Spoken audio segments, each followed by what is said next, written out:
আমরা দেখতেছি দশমিকের গুণ করতেছি।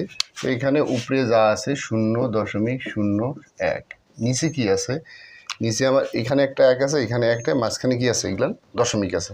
তাহলে 1 আর 1 গুণ করলে কত হবে? 1 হবে। এখন দশমিক পরে এখানে সংখ্যা কয়টা? একটা। এখানে দশমিক পর সংখ্যা কয়টা? একটা। 1 আর কত হলো? 2টা। তাহলে আমার এখানে একটা সংখ্যা আছে, আর একটা শূন্য দেবো। তাহলে এখন কটা হলো? 2টা। এই যে দশমিক, এই শূন্য দিয়ে দিলাম। তাহলে আমার এখানে 1 গুণ করলে 1 হবে, কিন্তু এখানে সংখ্যা একটা, দশমিক পর এখানে দশমিক, তাহলে মোট কটা হলো? 2টা। তাহলে আমরা 1 লেখার পরে 1 গুণ করে 1 পাইছিলাম, আর একটা শূন্য বসে দিয়ে 2টা পূরণ করলাম। তাহলে এখানে দশমিকের উপরে সংখ্যা কটা? 1 2 3টা। এখানে কটা আছে? 1 2, এখানে 1 2। এইরকম সময়ে যখন দশমিক পরে এখানে যটা সংখ্যা থাকবে, নিচেও ততটা সংখ্যা আমরা পূরণ করবো। যদি দেখা যায় উপরে সংখ্যা কয়টা? 3টা, নিচে কয়টা? 2টা। যদি নিচে 4টা থাকে, উপরে 3টা থাকে, উপরে 4টা পূরণ করবো, নিচেও পূরণ করবো। সেটা কীভাবে? তাহলে এখানে উপরে দশমিক পর কটার সংখ্যা? 1 2 3, তাহলে আমি নিচে একটা শূন্য দিই। কী দিয়ে পূরণ করবো?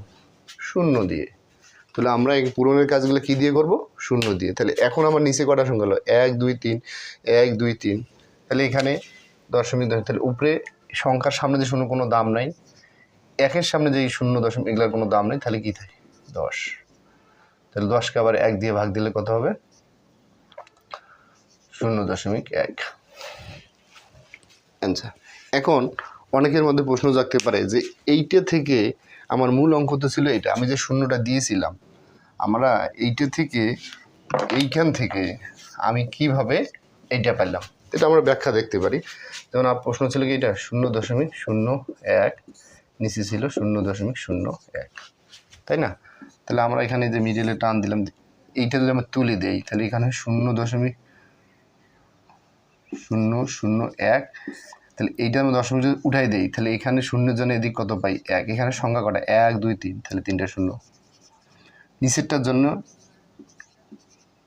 তাহলে দশমিক কটার সংখ্যা ছিল? 2টা, তাহলে আমরা লিখবো 2টা শূন্য। তাহলে আমার উপরে যে লাইন, উপরে ছিল 1, নিচে ছিল কত? 1000। এখানে ছিল উপরে 1, নিচে ছিল কত? 100। তাহলে আমার এই টানটা কি? এটা হলো মূল লাইন। এটা কি? ভাগ। এই চিহ্নটার নাম কি? এটা ভাগ। তাহলে আমার প্রথমে যেটা ছিল 1/100 গুণ দিলাম, তাহলে এটা কি? পরিবর্তন হবে। তাহলে উপরে যাবে 100, নিচে হবে 1। এখানে 2 শূন্য, এখানে 2 শূন্য কাটা, থাকলে আমার 1, নিচে 10। আবার এটা ক্যালকুলেশন করলে হবে 0.1। তাহলে দেখেন তো এইটা আর এটা মিল আছে কিনা।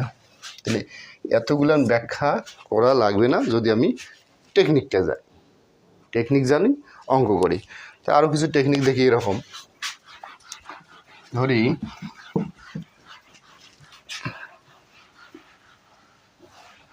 কেমন টেকনিক? ধরেন এরকম একটা আছে 0.000006, নিচে আছে 0.000006। এখন এটা আমি ক্যালকুলেশন করবো, খুব দ্রুত ক্যালকুলেশন করতে হবে। পরীক্ষা তো ক্যালকুলেশন খুব তাড়াতাড়ি না করলে আমরা অঙ্কে ফার্স্ট হইতে পারবো না। যাই হোক, তো এখানে কটা শূন্য আছে? 1 2 3 4, 4টা। এখানে কটা? 1 2 3 4 5। তো দশমীর উপরে মোট সংখ্যা 1 2 3 4 5টা। নিচে কটা আছে? 1 2 3 4 5 6টা। তাহলে এই দশমিকের ক্যালকুলেশন করার জন্য কী করতে হবে? আবার উপরেও 6টা পূর্ণ করতে হবে। তাহলে পূর্ণ করার নিয়ম কি? শূন্য দিয়ে। কী দিয়ে? শূন্য। তাহলে এখানে একটা শূন্য দিলাম। তাহলে শূন্য দেওয়ার ফলে এখানে কি দাঁড়াইলো? 6-এর এই পাশে যা থাকে 60, মানে 6 থেকে এই পাশে শূন্য, এগুলো বাম পাশে, এগুলোর কোনো দাম নাই। নিচের এটা যা থাকে সব বাদ গেল, তাহলে নিচে কত হলো? 6। তাহলে 6কে কাটলে হবে 10। আচ্ছা, এই ক্যালকুলেশনগুলো করার আগে দেখতে হবে আমার আবার এখানে দশমিক, এখানেও দশমিক থাকতে হবে। এখন যদি আপনি মনে করেন যে না, এটা তো আমার বিশ্বাস হচ্ছে না, এটা কিভাবে 60/10 হলো, তাহলে আবার ব্যাখ্যায় যাব। ব্যাখ্যা কি? প্রথমে এই টার্মটা ছিল, এখানে আমরা এটা যদি, তাহলে আমার মূল অঙ্কটা কী ছিল? এখানে শূন্য ছিল না, উপরে ছিল শূন্য কটা? 4টা।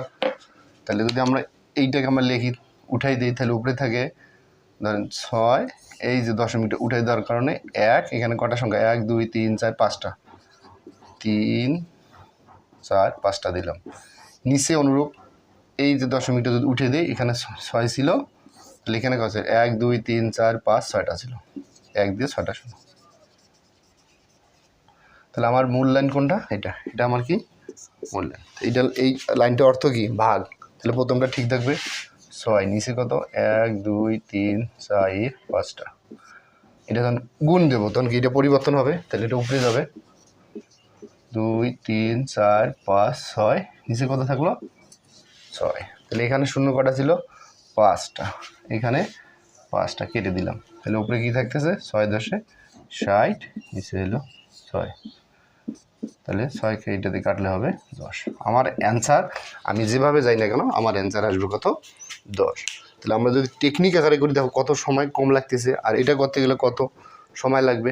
সুতরাং আপনারাই বুঝতে পারছেন এখন। তাহলে কি বেসিক বুঝে অঙ্ক করতে হবে। সবাই ভালো থাকবেন, এই কামনা রইল।